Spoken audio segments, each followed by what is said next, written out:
Ayaw kong humarap sa Senado, William. Ayaw kong pagtawanan ako ng buong Pilipinas. Hindi naman kita pababayaan eh. At huwag mo lang kami ilalaglag.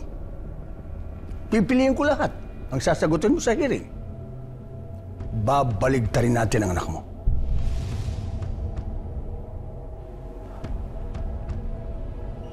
Hindi pa rin ako makapaniwala ang tinalikuran ako ng sarili kong anak.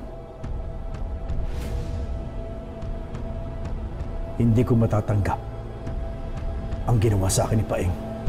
Hindi mo na siya dapat ituring na anak. Walang anak na tatalikod sa kanyang ama.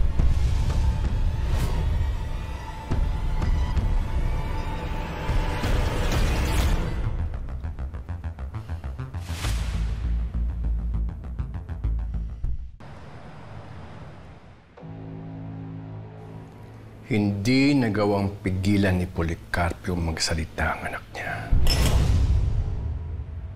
Ngayon, pati presidente ay nakikialam na. Baka kailangan ng patahimikan niya mag-amang yan. Huwag muna, senyor. Pag pinatay natin sila, mas titindi ang suspecha na totoo nga malaki ang sindikato dito sa Pilipinas. At lalaki ito. Malilintikan tayo sa mga tao.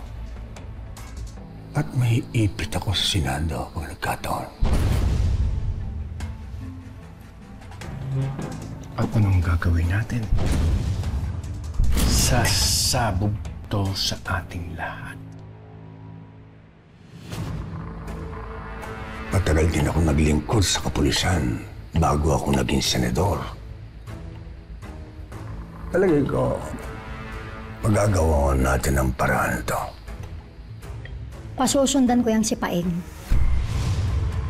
Sisiguraduhin ko na dapat alam natin lahat ng kinikilos niya.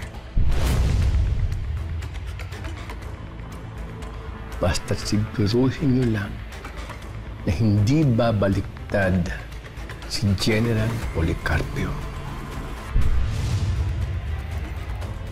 Dahil hindi ako papayag na masira niya at ng anak niya ang lahat ng pinaghirapan ng grupong ito.